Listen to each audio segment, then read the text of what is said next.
Muy buen día a todos nuestros seguidores de Proceso Digital y Departamento 19. Muchísimas gracias por el favor de su atención. Esta mañana nos encontramos en nuestra sala de redacción con la doctora Suyapa Sosa. Ella es neumóloga especialista. Como ya la conocemos, se desempeña pues en uno de los principales centros hospitalarios del país, como lo es el Instituto Cardiopulmonar del Tórax. Muchísimas gracias, doctora, por acompañarnos esta mañana. No, para mí de verdad es un verdadero honor y muchísimas gracias a usted por acordarse de nosotros y poder compartir estos minutos aquí. Doctora, bueno, el tema de la salud debe de estar siempre pendiente, es lo principal. Por ahí dicen que si tenemos salud, pues somos dueños del mundo, ¿verdad? Correctamente. Recientemente se celebró, doctora, el Día Mundial del Pulmón, de las enfermedades pulmonares. Sabemos que en nuestro país hay mucha incidencia.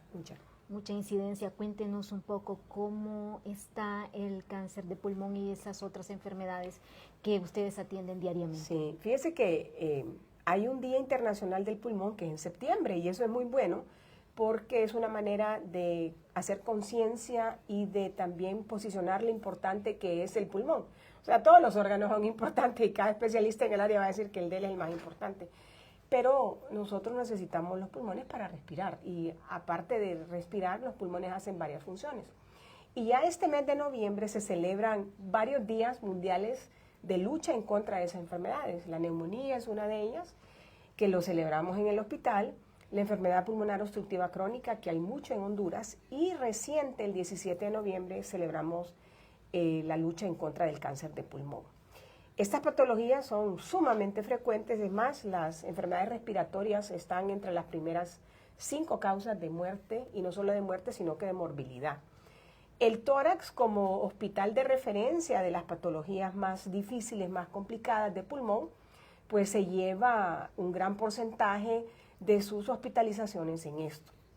El hospital nuestro diagnostica alrededor de 120 a 150 casos nuevos de cáncer de pulmón. Solo nosotros, hay más diagnóstico en el Seguro Social y también a nivel privado y también en otras partes de Honduras, pero solo el tórax yo creo que diagnostica más del 85% de este cáncer específico. Y este cáncer tiene ciertas, digamos, peculiaridades. Ha venido mejorando el diagnóstico en el paso del tiempo y si nosotros mejoramos el diagnóstico, también ha habido mejoría en el tratamiento, entonces la sobrevida del paciente va a ser mejor y eso es lo que nosotros queremos.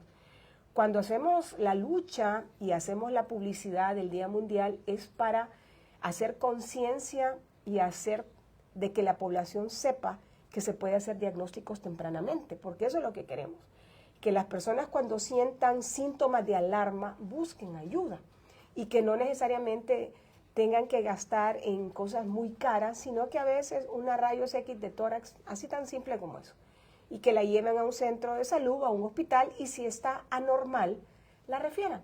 Y a nosotros pues hacemos los procedimientos, que el tórax, hacemos broncoscopía o hacemos también toracoscopía o hacemos punciones, que somos, creo, el único hospital, le voy a quitar el creo, somos el único hospital público que hace estos procedimientos.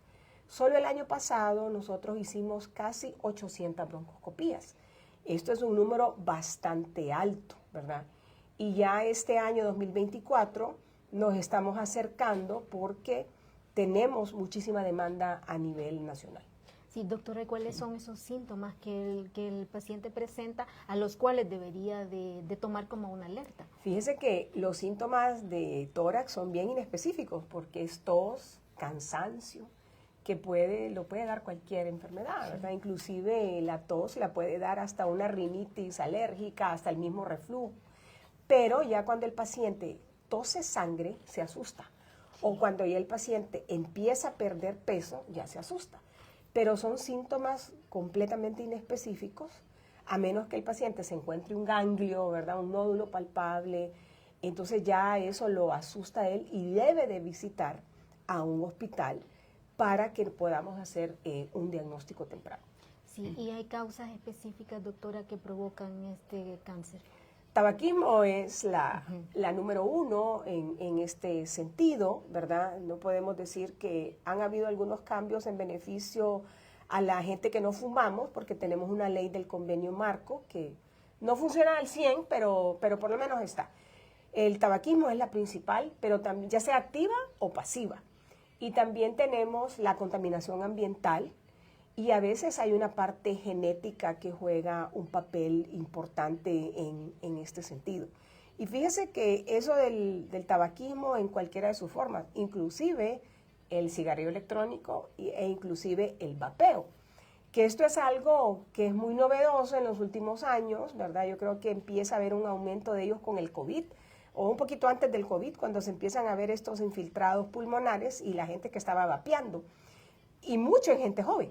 Y ahorita estamos viendo que hay una epidemia, la verdad, de cigarrillos electrónicos y de vapeo en gente joven, lo ven muy normal, pero vamos a estar viendo estos daños antes de los 10 años porque no son cigarrillos sanos, o sea, también tienen componentes que son cancerígenos y que son dañinos. O sea, por más de que la industria quiera hacer creer que no, la realidad es que también tiene mucho daño.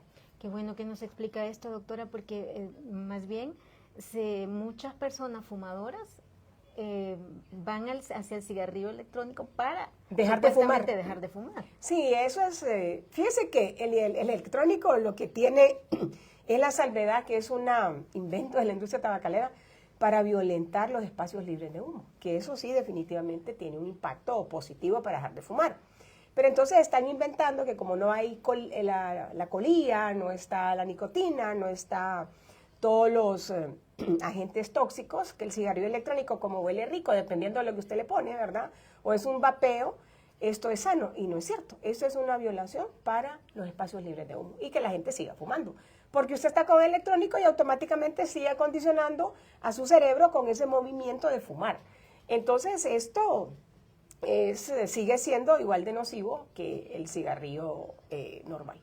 Sí, doctora, todos vivimos una crisis con la pandemia del COVID-19 sí. Y ustedes sobre todo lo vivieron, y incluso todavía siguen las secuelas del COVID en el tórax, que fue realmente el hospital que dio la cara en esta pandemia. ¿Cómo están ahora las cosas en el hospital, doctora? Y aparte de todas esas carencias que sabemos que viven, que existen en el hospital, también se ha superado ya, digamos, la parte del COVID, se siguen atendiendo pacientes allí dentro del hospital, o incluso se han incrementado las enfermedades respiratorias por esta causa. Mire, nosotros después de que fuimos 100% COVID, ahora ya somos, yo no diría cero, ¿verdad? Porque de vez en cuando llega 1 o 2 casos, pero la verdad es que ya tenemos más de un mes que no hemos tenido ningún caso. Y los que han llegado, la gran mayoría han sido casos bastante leves. En los últimos 2 años, que ya la pandemia pues bajó bastante, hemos recuperado todos estos espacios para poder dar la atención que es el tórax, ya sea cardíaca, infectología y neumología, donde estamos nuevamente viendo nuestra patología propia que ha sido de toda la vida. Y una de las enfermedades más descuidadas durante la pandemia fue la tuberculosis. Y la tuberculosis es una enfermedad que es igual de contagiante que el COVID y también causa muertes. Y ha estado ahí por toda la vida, ¿verdad? Y ahorita estamos viendo un aumento de casos, y esto tiene que ver porque durante la pandemia muchas de las unidades de salud se cerraron porque la gente se jubiló, ya era gente mayor que se jubiló, o tenía miedo del contagio, entonces no iban los pacientes. Y el hacinamiento en que vivimos todos, que nadie salía, todos en sus casas, esto vino a aumentar la cantidad de casos que estamos viendo, y en mucha patología con diabetes concomitantemente. Y sin embargo, a pesar de que hemos hecho un aumento de detección de casos de tuberculosis, todavía tenemos una infradiagnóstico de más de 1,000 casos por año, porque a nivel de la Secretaría de Salud nosotros tenemos que diagnosticar 3,500 casos todos los años, y hemos diagnosticado solamente 2,300. Entonces, todos estos 1,000 y pico de casos que no logramos diagnosticar son casos que van a seguir contagiando a más población. Y pues algunas ventajas que tiene Honduras y las ha tenido es que el tratamiento es gratis, ¿verdad? Que solamente se da en los centros de salud. A nivel privado nadie puede ir a comprarlo a una farmacia como una aspirina o una loratadina. Esto tiene que ser por la CESAL, y esto es algo bueno porque lo que se trata es de dar el diagnóstico, el tratamiento correcto y evitar la resistencia. ¿Qué vivimos de negativo con el COVID? Fue que Estados Unidos acaparó todas las pruebas de la biología molecular, que era el PCR, para hacer el Gene Expert, que para nosotros es vital en hacer el diagnóstico de tuberculosis, porque es un diagnóstico que se hace en menos de 2 horas. Y podíamos saber a ciencia cierta si era específicamente el Mycobacterium tuberculoso y si era sensible a la TROAS. Esto lo perdimos por cosas ajenas a nuestro país, sino que fue por la pandemia. Ya nuevamente lo tenemos con nosotros, esto nos ha apoyado muchísimo, pero estuvimos 3 meses sin poder hacer un cultivo para la tuberculosis y recién esta semana ya nuevamente tenemos para hacer el cultivo. Entonces son cosas que hay que decirlas porque hemos tenido fallas, pero también carencias, pero también poco a poco vamos solucionándolas. Las carencias que seguimos teniendo en el hospital es el tomógrafo, que ya van a ser más de 2 años que no tenemos, ¿verdad? Se nos ha prometido que para noviembre, yo creo que tampoco va a ser para este año, porque ya está terminando. Seguimos teniendo malo el angiógrafo, que es para los pacientes infartados o que ocupan marcapasos, que tampoco se les puede colocar. Pero, sin embargo, la atención médica se brinda al 100% a pesar de las limitaciones. Y uno trata en lo posible de resolver la patología de los pacientes. ¿Qué sucede con los pacientes que necesitan este tipo de exámenes? ¿Tienen que salir del exterior? El tomógrafo lo pagan ellos, ¿verdad? Para ir a la privada tomografía. Algunas veces a nosotros hemos pagado los exámenes de muchos pacientes. Y en relación al angiógrafo, hay una mora de más de 500 pacientes que necesitan hacerse un procedimiento de cardiología, sin contar los pacientes que han fallecido porque no se les ha brindado la atención oportuna. Ojalá que próximamente esto se resuelva, se nos ha prometido eso, pero bueno, de promesas está lleno el infierno, como dicen, ¿verdad? Y buenas intenciones y no se hace. Entonces, eso sí queremos que ojalá sea una realidad a corto plazo. ¿Tienen alguna estadística, doctora, que por lo menos aproximada de cuántos pacientes habrían, digamos, perecido por falta de este tipo de examen? Fíjese que lo que oí fue que habían fallecido más de 100 pacientes esperando uno de estos procedimientos en todo el lapso del tiempo. Inclusive, lamentablemente, hay unos que han fallecido, que han logrado poder comprar su marcapasos, pero que han fallecido porque no han podido llegar a tiempo a la cita para la intervención, porque el Hospital Escuela nos ha estado apoyando en algunos casos, pero ellos también tienen una demanda altísima, ¿verdad? Y no todos los pacientes pueden ir a pagar a la privada lo que vale uno de estos procedimientos. Entonces, por eso es que es una urgencia que haya estos equipos en el hospital, es los que damos la salud pública de patologías que son sumamente costosas. ¿Y a qué se debe tanto retraso en estos aparatos?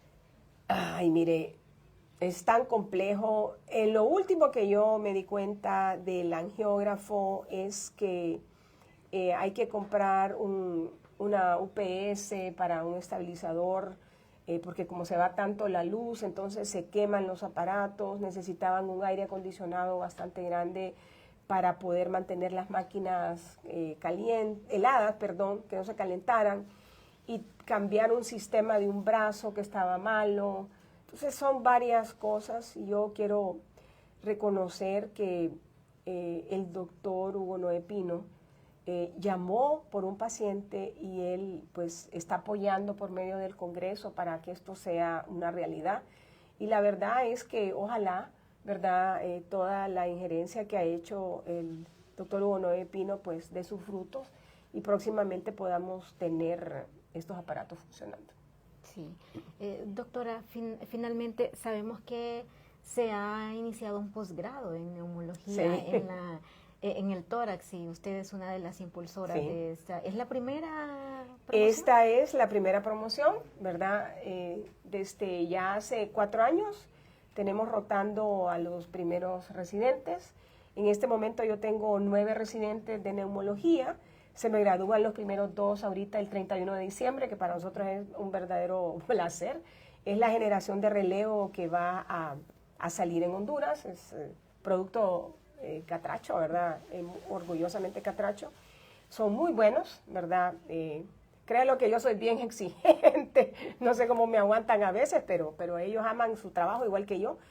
Y quiero que se informen con ese don de servicio a la gente más necesitada, ¿verdad? Que no se pierda la parte humana, porque el tratar bien a un paciente es parte del tratamiento.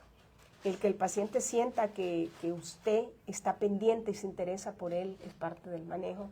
Y eso es de las principales requisitos que nosotros les exigimos a ellos.